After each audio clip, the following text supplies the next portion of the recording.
Umunyezamu wa APR Football Club watijwe muri Marine FC yo mu karere ka Rubavu Ntwari Fiacre akomeje kwifuzwa n'amakipe mu mujyi wa Kigali mu gihe shampiyona iri gusozwa mu Rwanda. Abakinnyi nabo batangiye kuganira n'amakipe abifuza cyane ko abenshi bari mu mpera z'amasezerano yabo. Umunyezamu Ntwari Fiacre imyaka 21 nawe ari muri abo bakinnyi bazasoza amasezerano yabo mu mpera z'uyu mwaka w'imikino kuko azayasoza mu ntangiriro za Nyakanga. Amakuru H.Innocent yamenye no uyu umunyezamu yifuzwa cyane na Rayon Sport ndetse na Polisi. Ni umunyezamu umaze gukina imikino 11 ya shampiyona, 4 muri yo yayimaze atinjizwa igitego. Muri 2014-2016 yazamukiye mu ishuri ry'umupira w'amaguru rya APR Football Academy. 2016-2017 atizwa mu Isonga FC.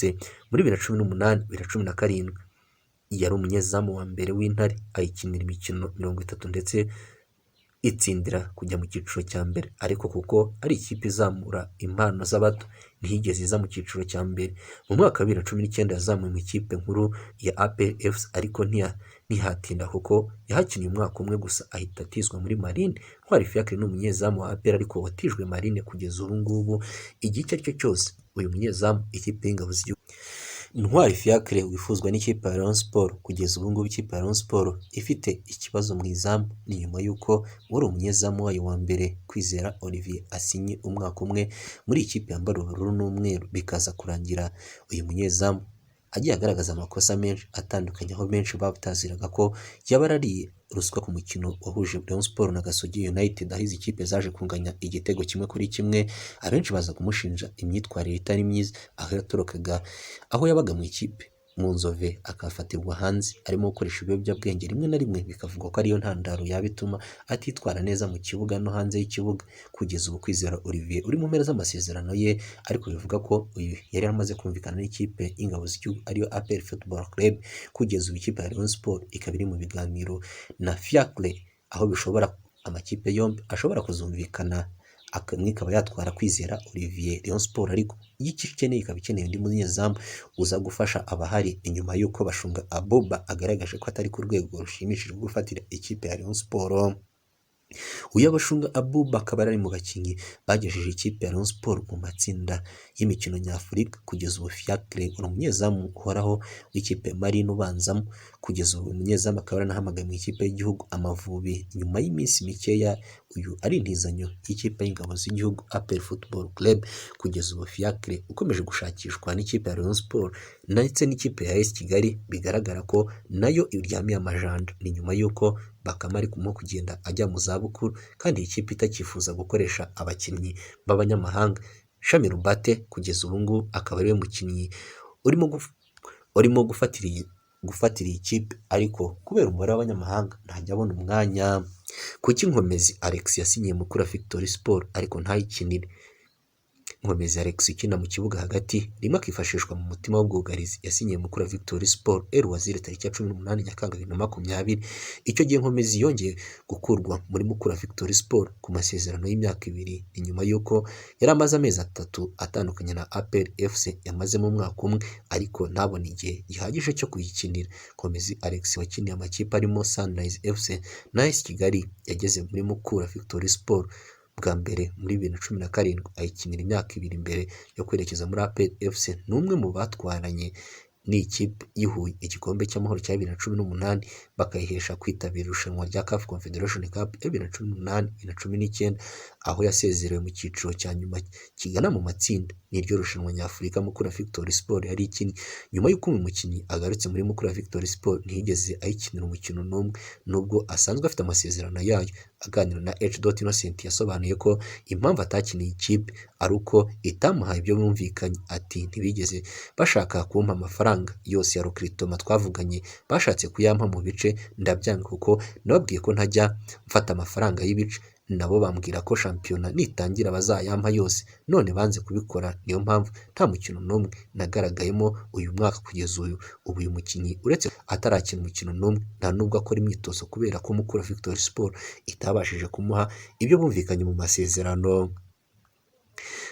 FIACRE Continental Cup u Rwanda rwatsinze imikino yarwo y'iminsi ya mbere mu karere ka Rubavu kuwa gatandatu tariki 19 Kamena 2021 nibwo amakipe y'ibihugu n'umukino wa volleyball yo ku mucanga mu bagore n'abagabo bahagurutse mu Rwanda berekeza mu mujyi wa Agadir muri Maroc aho bagiye kwitabira irushanwa ryo gushaka itike y'imikino Olympique izabera Tokyo mu Japan tariki 23 Nyakanga kugeza iya 8 Kanama 2021. Iyi mikino irimo kubera muri Maroc hitabiriwe ibihugu 24 mu bagabo aribyo Benin, Botswana, Congo Brazzaville, Misiri, Gambia, Ghana, Côte d'Ivoire, Kenya, Mali, Maroc, Mauritius, Mozambique, Niger, Nigeria, Rwanda, Sierra Leone, Afrika y'Epfo, Sudani y'Amajyepfo, Sudan, Zanzibar, Togo na Tunisia, Zimbabwe na Zambia. Abagore ho ni amakipe 17 ariko yo muri Afrika y'Epfo, Cape Verde, Côte d'Ivoire, Misiri, Gambia, Ghana, Kenya, Maroc, Mozambique, Niger, Nigeria, DRC, Rwanda nizo kipe zizahatana kugeza ubu ngubu. Ikipe zose zikomeje kugenda zigaragaza ko ziteguye neza.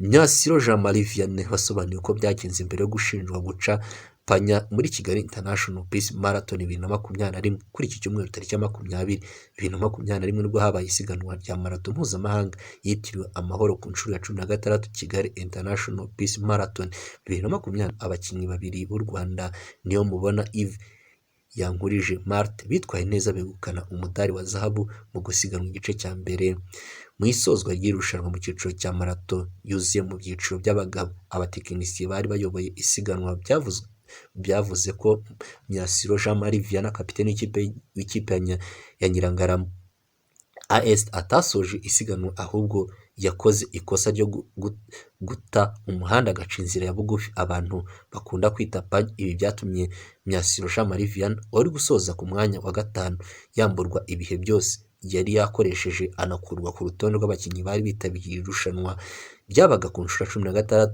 Nyine ukuntu byagenze, umutoza wantozaga kuri moto yari yambwiye ibihe ngomba gukora muzengurukaho bwa mbere hafi marathon, hanyuma mbwira ko ngomba gukoresha imbaraga nyinshi mu gice cya kabiri.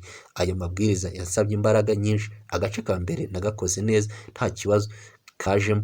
Tugaruka mu gace ka kabiri tugeze munsi ya University ya Kigali nari ndi kumwe n'umunyakenya umwe ndetse na Gakuru ukinira polisi. Imbere yacu hari abakinnyi bo muri Ethiopia bayoboye isiganwa. Ubwo tugeze aho nakubwiye kuri UK nashatse amazi cyane kuko inyota yari imaze kuzamuka, noneho kuko nagombaga kujya kuyafata i Butamoso hakurya y'umuhanda twakoreragamo. Mvuye kuyafata ngarutse nsanga baranshitse mpita nambukiranya umuhanda nihuta. Ako kanya umutoza wa polisi wari ukurikiye Gakuru arambonye ko nambukiranye nyuma natatse mfashe umukinnyi we hafi kwa Rando akurikiye umunyakenya. Nibwo byahise biba ikibazo. Bamaze kumpima ibiyobyabwenge nibwo natanze ikirego naciye inzira ya bugufi. Ntabwo mpakana ko ntabikoze kuko n'abari bayoboye isiganwa barambonye, ariko mvugishije ukuri nta metero 5 zari zirimo Myasiro. Ntabwo navuga ko wenda umutoza wa polisi yampemukiye kuko wenda nari mpanganye n'umukinnyi we kandi muri imbere ku rutonde ntabwo byari kubura ko arwana ishyaka y'umukinnyi atoza. Gusa narabyakiriye, byarangiye amarushanwa ntajya arangira nzakina n'ayandi. Myasiro Jean Marie Vianney avuga ko ibintu yakoze atari yabitumwe umutoza we mu ikipe ya Nyirangarama, ahubwo ku gitutu yari afite cyo gushaka intsinzi aricyo cyatumye yisanga yakoze ayo makosa. Ariko hari mu ibihuha bivuga ko ari umutoza wanjye wanyoheje. Ntabwo ariko bimeze, ahubwo njyewe ku giti cyanjye numvaga mfite igitutu cyo kubona umudari wa zahabu kuko nari maze kumenya ko umukinnyi wacu Manirafasha Premier atasoje hafi marathon kubera impamvu agiye agira zo gusona. Numvaga ko ari jye ngomba kuhahagararira neza. Habayemo ikibazo narambukiranyije Feruje njya gufata amazi mugaruka ndibeshya ntambukiranya umuhanda mva mu wundi njya mu wundi. Myasiro kugeza ubu ngubu ni umwe mu bakinnyi mpuzamahanga w'umunyarwanda kuko yagiye akina amarushanwa atandukanye, nacyo cyatumye akora agahigo k'ibirometero 10 muri 2016 batarengeje imyaka 20 muri shampiyona y'isi yakiniwe muri Pologne. Kugeza ubu hakaba hataraboneka undi musimbura muri icyo cyiciro. Iri siganwa ryabaye hubahirizwa amabwiriza yo kwirinda COVID-19. Mu gice cya marathon hafi intera ya kilometero, abakinnyi b'u Rwanda bitwaye neza. Mu bagabo Yves yabaye uwa mbere akoresheje isaha 1 n'iminota 3 amasegonda 38, yakurikiwe na Kiming Shadrack na Joel Mwangi bakomoka mu gihugu cya Kenya.